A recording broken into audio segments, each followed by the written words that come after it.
ভাবুন তো, আপনি একটি গাড়ি চালাচ্ছেন, সামনে রাস্তা ফাঁকা, গতি ভালো লাগছে, কিন্তু ব্রেক কাজ করছে না। এই কথাটা যদি আগে থেকেই জানতেন, তাহলে কি আপনি স্পিড বাড়াতেন? ট্রেডিং বা ইনভেস্টমেন্টেও ঠিক একই ব্যাপার। রিস্ক ম্যানেজমেন্ট হলো সেই ব্রেক, যেটা না থাকলে আপনার পুরো ফাইন্যান্সিয়াল জার্নি 1 সেকেন্ডে শেষ হয়ে যেতে পারে। অনেকেই ভাবে, আমি তো ভালো স্ট্র্যাটেজি জানি, আমি তো মার্কেট বুঝি, আজকে ট্রেন্ড একদম ক্লিয়ার। এই আত্মবিশ্বাস থেকেই শুরু হয় সবচেয়ে বড় ভুল। কারণ মার্কেট কাউকে ব্যক্তিগতভাবে চেনে না। আপনি যতই স্মার্ট হন না কেন, মার্কেট আপনার বিপরীতে যেতেই পারে। আর ঠিক সেখানেই রিস্ক ম্যানেজমেন্ট না মানার আসল ভয়ঙ্কর ফল দেখা যায়। প্রথম যে জিনিসটা হয় সেটা হলো ক্যাপিটাল ড্যামেজ। ধরুন আপনার কাছে 1 লক্ষ টাকা আছে, আপনি ভাবলেন এই ট্রেডটা একদম পাকা, পুরো টাকা তকিয়ে দিই। স্টপ লস দিলেন না, বা দিলেও খুব দূরে দিলেন।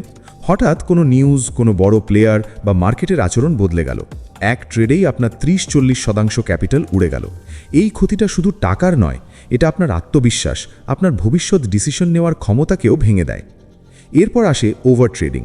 যখন বড় লস হয়, তখন মাথার ভেতরে একটাই কথা ঘোরে, এই লসটা আজই রিকভার করতেই হবে। আপনি একের পর এক ট্রেড নিতে শুরু করেন, কোনো প্ল্যান ছাড়াই। রিস্ক পার ট্রেড বাড়তে থাকে, ডিসিপ্লিন ভেঙে যায়। আপনি তখন আর ট্রেডার নন, আপনি তখন একজন রাগান্বিত মানুষ, যে নিজের ইগো বাঁচাতে মার্কেটের সাথে লড়াই করছে। আর এই লড়াইয়ে প্রায় সব সময় জেতে মার্কেট। রিস্ক ম্যানেজমেন্ট না মানলে আরেকটা মারাত্মক জিনিস হয়, ইমোশনাল ডিসিশন। ভয়, লোভ, রাগ, হতাশা সব একসাথে কাজ করতে শুরু করে। আপনি লাভে থাকলে খুব তাড়াতাড়ি প্রফিট বুক করে ফেলেন, কারণ ভয় লাগে যদি আবার নেমে যায়। আর লসে থাকলে লস কাটতে চান না, কারণ মনে হয় এক্ষুনি ঘুরে যাবে। ফলাফল ছোট ছোট লাভ আর বিশাল লস। ধীরে ধীরে আপনার অ্যাকাউন্ট ব্লিড করতে থাকে, কিন্তু আপনি বুঝতেও পারেন না কোথায় ভুল হচ্ছে। অনেক মানুষ ভাবে, আমি তো স্টপ লস দিই, তবুও লস হচ্ছে। সমস্যা স্টপ লস দেওয়ায় নয়, সমস্যা হলো কতটা রিস্ক নিচ্ছেন সেটা বোঝায়। যদি প্রতি ট্রেডে আপনি 10-20% ক্যাপিটাল রিস্কে রাখেন, তাহলে কয়েকটা ভুল ট্রেডই আপনাকে গেম থেকে বের করে দেবে। ট্রেডিংয়ে টিকে থাকার প্রথম শর্ত হলো সারভাইভ করা। আপনি যদি বেঁচেই না থাকেন, তাহলে প্রফিট করার প্রশ্নই আসে না। রিস্ক ম্যানেজমেন্ট না মানলে ধীরে ধীরে বিশ্বাস জন্মায় যে মার্কেট আমার বিরুদ্ধে। আপনি ভাবতে শুরু করেন মার্কেট ম্যানিপুলেটেড, সব ব্রোকার চোর, সব কিছুই স্ক্যাম। কিন্তু বাস্তবতা হলো আপনি নিজেই নিজের সবচেয়ে বড় শত্রু হয়ে উঠেছেন, কারণ আপনি নিয়ম মানেননি। মার্কেট কোনো আবেগ বোঝে না, মার্কেট শুধু নাম্বার বোঝে। আরেকটা ভয়ঙ্কর দিক হলো লং টার্ম ইম্প্যাক্ট। ধরুন 1 বছরে যদি আপনি কয়েকটা বড় লস করেন, তাহলে শুধু সেই বছরের ক্ষতিই নয়, কম্পাউন্ডিংয়ের সুযোগটাও নষ্ট হয়ে যায়। যে টাকা আজ লস হলো, সেটা আগামী 5-10 বছরে অনেক বড় হতে পারত। রিস্ক ম্যানেজমেন্ট না মানা মানে শুধু আজকের টাকা নয়, ভবিষ্যতের সম্ভাবনাকেও হত্যা করা। অনেকে নতুন ট্রেডারদের দেখে হাসে, বলে ওরা তো কিছুই জানে না।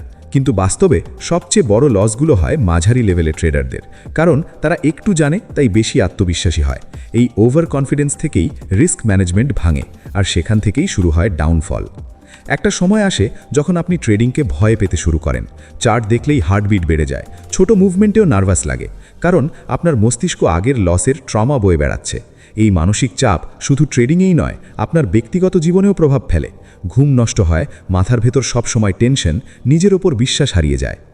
রিস্ক ম্যানেজমেন্ট না মানিলে শেষ যে জায়গায় মানুষ পৌঁছায়, সেটা হলো পুরো গেম ছেড়ে দেওয়া। মানুষ বলে ট্রেডিং আমার জন্য নয়, ইনভেস্টমেন্টে টাকা বানানো সম্ভব না। অথচ সমস্যা কখনোই ট্রেডিং বা মার্কেট ছিল না, সমস্যা ছিল নিয়ম না মানা, নিজের সীমা না বোঝা আর শর্টকাট খোঁজা। সফল ট্রেডাররা সবসময় ঠিক হয় না, তারাও লস করে। পার্থক্য একটাই, তারা জানে কতটা লস করলে তাদের কোনো ক্ষতি হবে না।